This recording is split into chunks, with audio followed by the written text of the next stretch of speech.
Nakikita nyo ba yan? Isang uri ng tuko na naninirahan dito sa isang puntod. Pakiwari ko ay matagal na siya ditong naninirahan at tila naging bantay na rin siya dyan.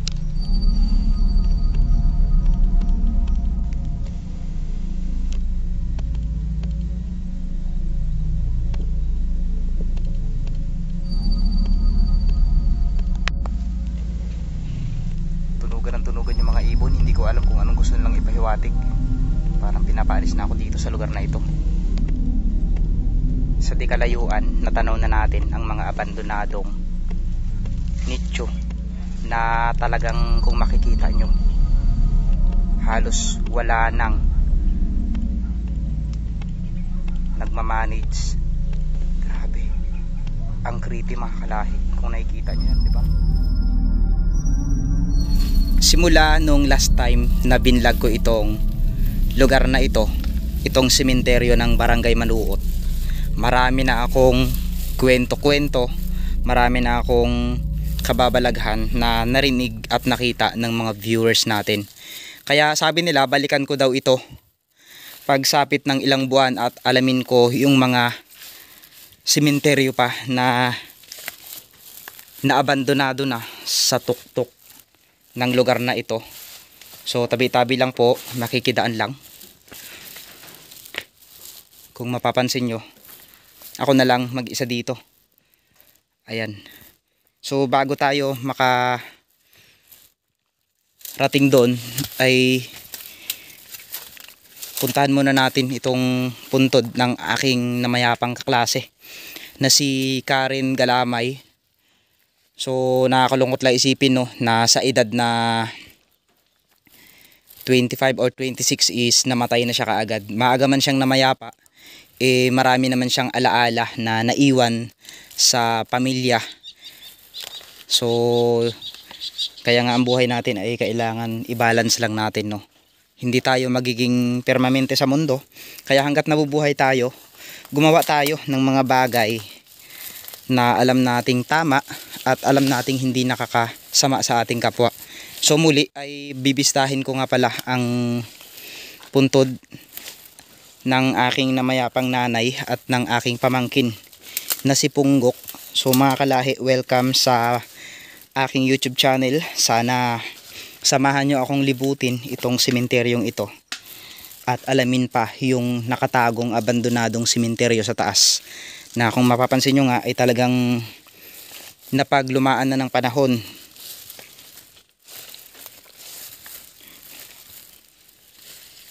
So shout out po sa lahat ng mga pamilya ng ano yun, may gumalaw dito mga kalahi.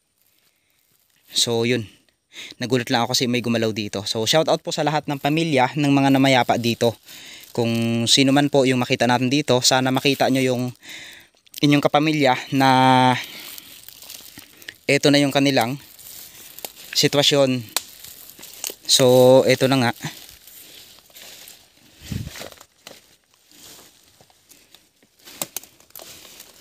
Hindi ko alam kung sinong pumunta dito, pero ang alam ko kasi is ako pa lang ang huling pumunta sa lugar na ito. Pero napansin ko dito mayroong nagbigay ng alay kay nanay. So maraming salamat po kung sino ka man. At syempre sa akin na mayapang pamangkin na si Punggok. Ayan, mayroon ding nagbigay. Ang kagandahan lang talaga mga kalahi kapag ang puntod ng ating namayapang mga mahal sa buhay ay hindi natin ito napipinturahan, is tumatagal talaga.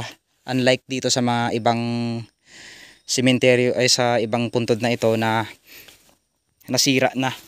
So ayan, lilinisin muna natin.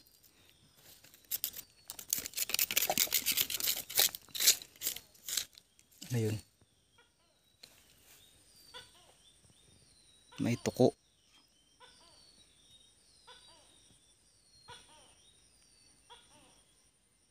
Kinilabutan naman ako sa tuko na yun. Ayan, so matibay yan, buhos ito.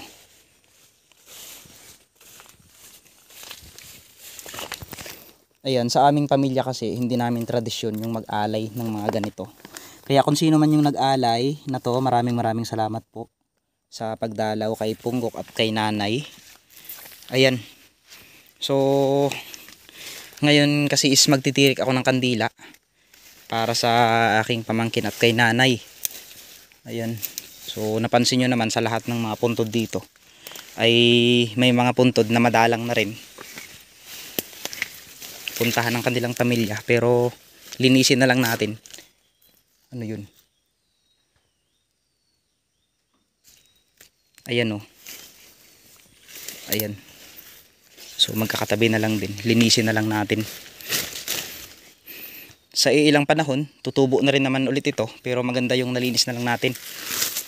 Ayan. Kung sino man itong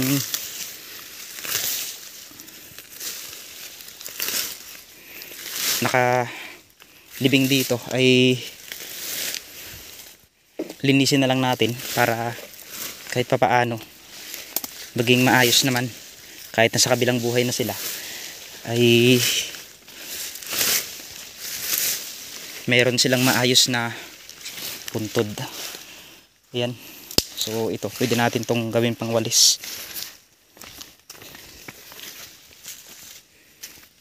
Ayan. Ito kasi is mga karatig o kapitbahay ng aking pamangkin at ni Nanay. Linisin lang natin tong gilid para magmukhang puntod naman at hindi siya naabandonado ng husto. Ayan, hindi ko kilala kung sino itong nakalibing dito, pero nakikiramay po ako sa pamilya.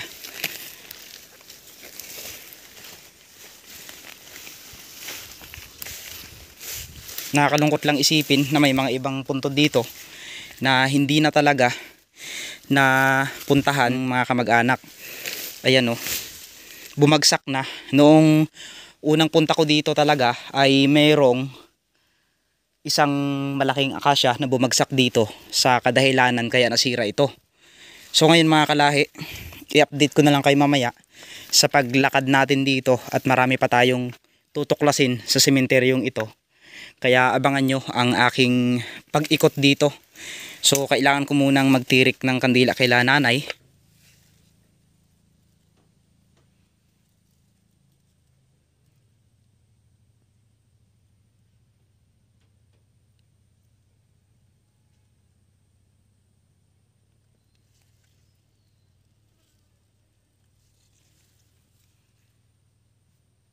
Ito yung kay Nanay, tapos ito yung sa pamangkin ko na si Unggok. Siguro naman masaya siya ngayon na dalaw ko silang dalawa. Ayan. So kahit sa kabilang buhay na sila, sa mga natatanggap kong achievement sa buhay ko, syempre idinadamay ko sila.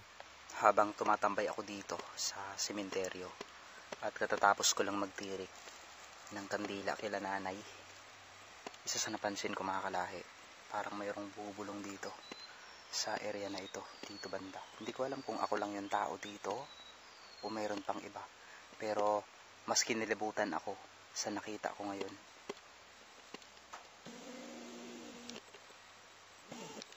Nakikita nyo ba yan?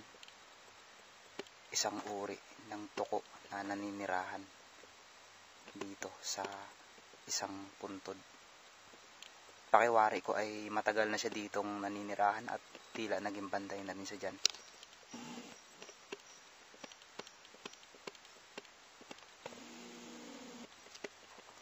So mamaya abangan nyo ang paglibot natin dito sa sementeryong ito upang tuklasin yung mga sinaunang nicho na inabandona na ng kanilang pamilya dito sa lugar na ito, at titignan din natin dito yung mga barya kung nandito pa ba.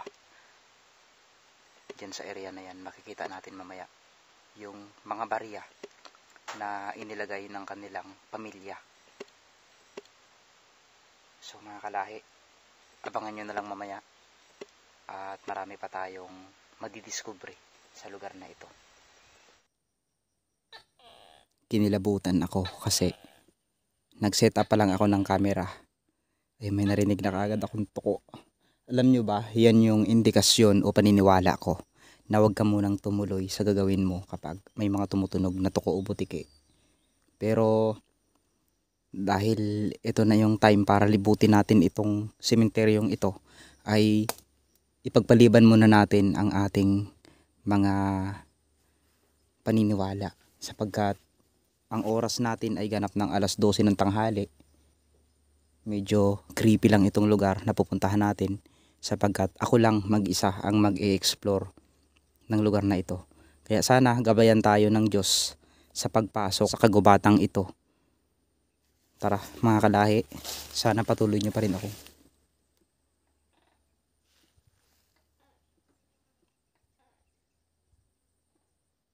Hindi tuko yun. May mga kaluskos akong naririnig dito mga kalahi.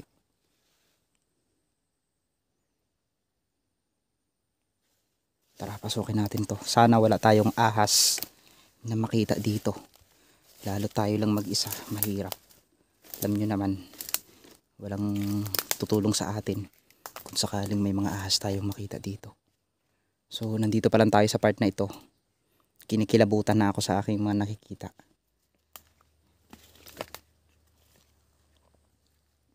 Bakit may mga sprayer dito? Yan o.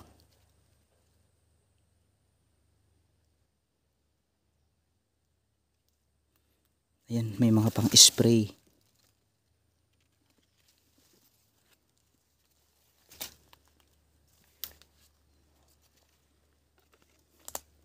Mga kalahi, i-comment nyo ha kung anong nakikita nyo, kung anong naririnig nyo. Baka sakaling hindi lang ako ang tao dito, meron pa palang iba, kaya i-comment nyo kung ano man yun. So sa mga nicho ng mga namayapang kamag-anak natin, ay harinaway maging maayos. Ayan, so ito ulit yung mga nicho na hindi ako makapag-focus mga kalahi. Hindi ko alam kung bakit.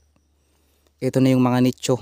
Kung nakikita nyo, ayan, yan yung mga nicho ng inyong mga kamag-anak. Baka kilala nyo sila o isa sila sa mga nahagip ko, ay paki-comment na lang po, no? So ito yung sitwasyon ng kanilang mga nicho ngayon. Nandito pa lang tayo, wala pa tayo nakarating sa taas, ay iba-iba na yung naririnig at nararamdaman ko. So hindi naman talaga ako naniniwala sa multo, pero yung pakiramdam na parang may mga kasama ka, iba.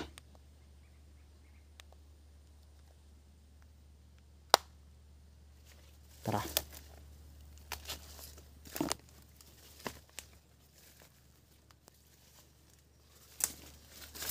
Mula dito ay mayroon tayong madadaanang mga malalaking nicho na matagal na rin, kumbaga naluma na rin.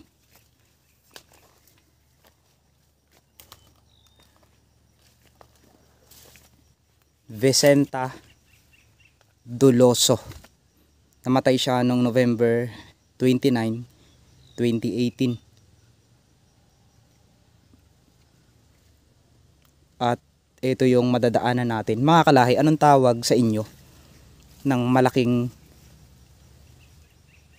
ayan o, yung malaking dahon na yan? Anong tawag sa inyo yan? Baka alam nyo yung tawag sa inyo ng malaking dahon na ito. Kakaiba siya. Kung mapapansin nyo, ayan, kung mapapansin nyo, kakaiba yung shape ng dahon at malalaki yan. Kahit dublihin yung katawan natin. Ito ba yung tinatawag nilang aruring? Yung kapag nahagip ka ay Makati daw, sabi nila. I-comment nyo mga kalahi kung ito yung halaman na kapag nasagi mo ay Makati. Kasi hindi ko alam, para maging aware din tayo sa ating mga pinupuntahan. So iwasan na lang natin yan.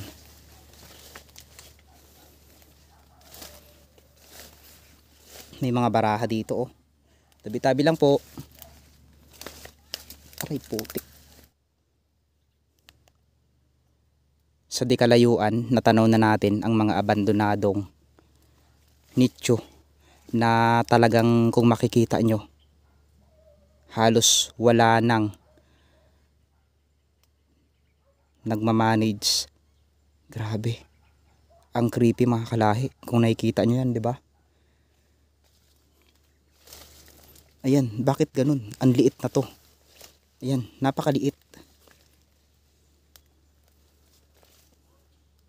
Grabe, parang mag-ina siya na iniwan na lang dito.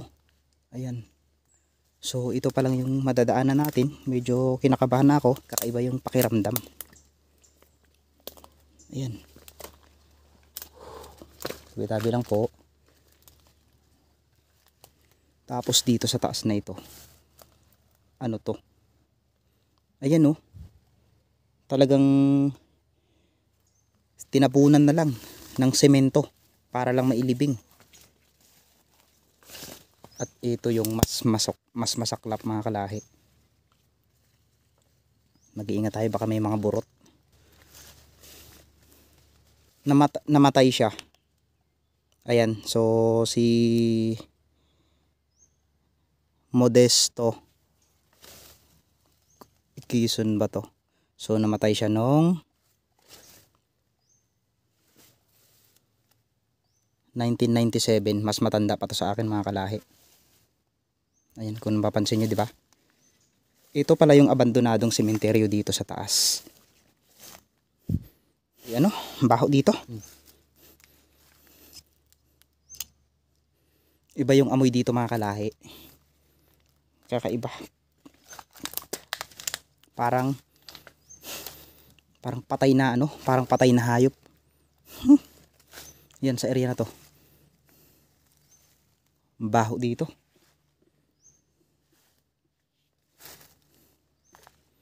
Para kung may mga kasama na iba dito. Ang baho talaga. Ang baho. Bakit gano'n ang amoy dito? So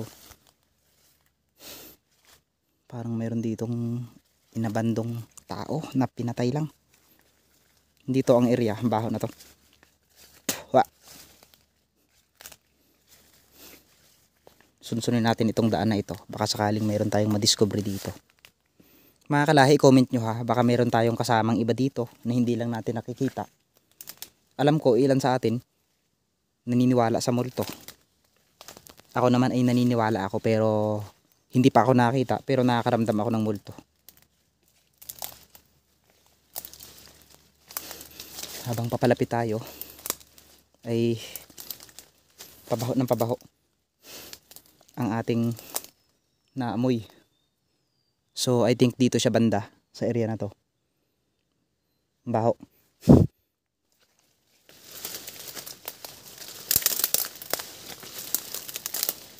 Ang baho dito sa taas na ito. Baho. Parang may inilibing lang ng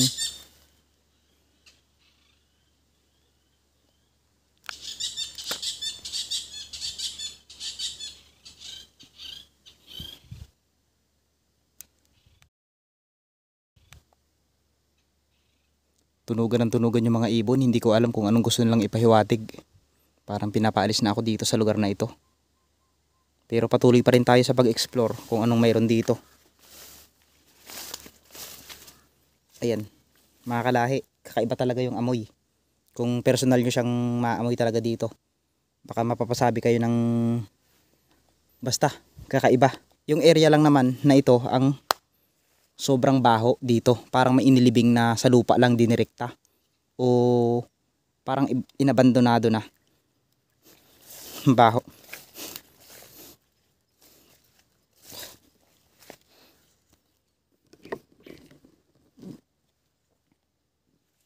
May kakaibang amoy akong naamoy dito sa area na to. Yan.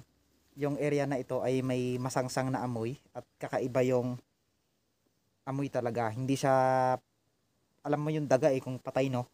Pero ito ibang klase. Sa area na to. Dito sa area na to. So ang hangin ay nandito banda. Pabaho ng pabaho.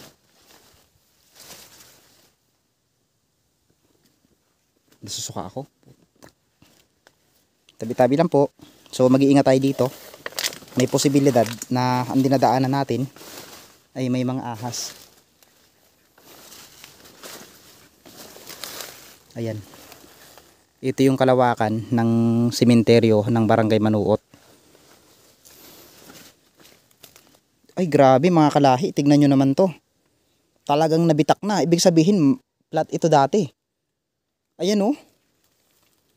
Ibang klase, kakaiba. Hindi ko alam bakit sa area na to, itong area lang na ito mga kalahi, yung may masangsang na amoy. Naamoy ko pa rin siya.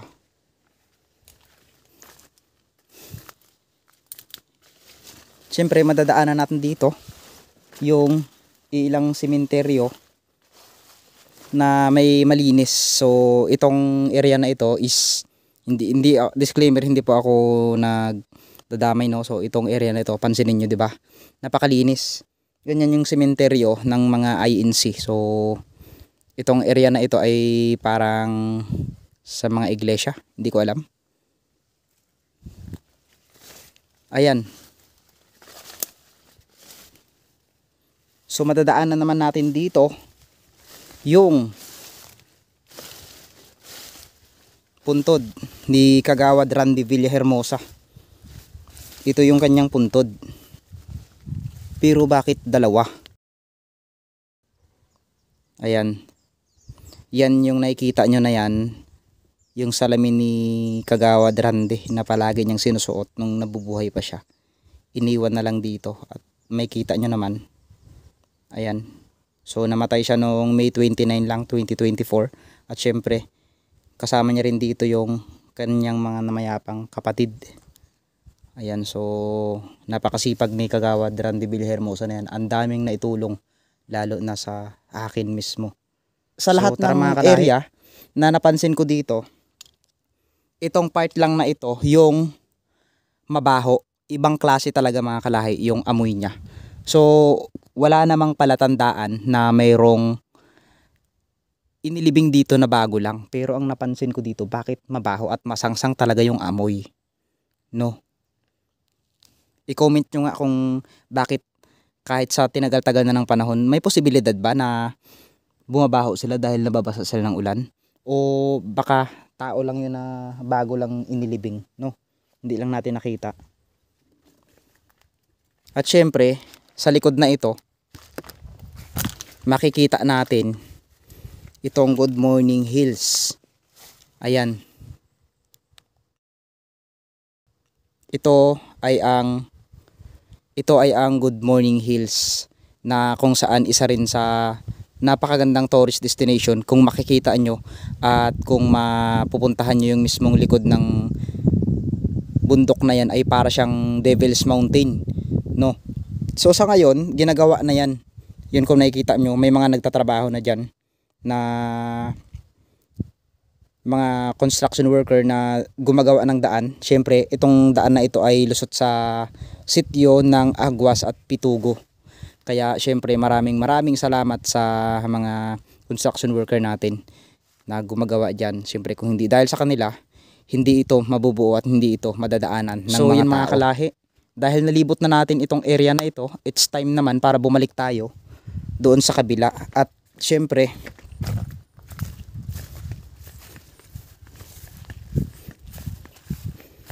sa susunod na balik natin dito, salamat nga pala sa nag-request. So hindi ko na siya nakita dahil na-delete yung mga files ko.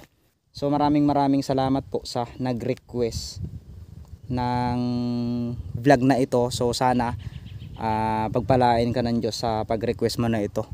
At doon lang sa area na yung kanina, kakaiba yung pakiramdam ko. Parang hindi ko alam kung may sumusunod sa akin, o hindi ko alam kung iba talaga yung pakiramdam. Kasi palagi naman akong pupunta dito, pero iba yung pakiramdam talaga. So paano mga kalahi, hanggang dito na lang ang aking vlog at uwi na rin ako. Nakapagtirik na rin ako ng kandila kay Lananay at kay Punggok. ay syempre maraming salamat po sa patuloy niyong suporta. Hayaan nyo sa mga susunod na episode natin ay ipapasyal ko naman kayo sa ibang sementeryo. At syempre bago yan, dadaanan muna natin itong puntod ng mama ni Aden. So ito, si Erlenda de la Cruz. Ayan yung puntod ng mama niya. So matagal na kaming hindi nakakapagpasyal dito. So ito yung itsura na ngayon. So paano mga kalahi? Hanggang dito na lang ang ating vlog ngayong araw na ito. Maraming salamat sa pagsama sa akin. At shout out muna sa lahat ng mga mananahin ng Taytay Rizal. At sa mga supporters ko dyan. Oh my God, mayroon pang South Cotabato at Mindanao. Imagine, hindi lang pala Luzon, Visayas nakakarating ang ating vlog. Kung hindi nakakarating din ito sa ibang parte ng mundo. No? So maraming salamat po lalo na sa mga OFW natin na patuloy na nagsisikap para umangat ang buhay ng kanilang pamilya. Mabuhay po kayong lahat, mag-iingat po kayong lahat, and God bless po.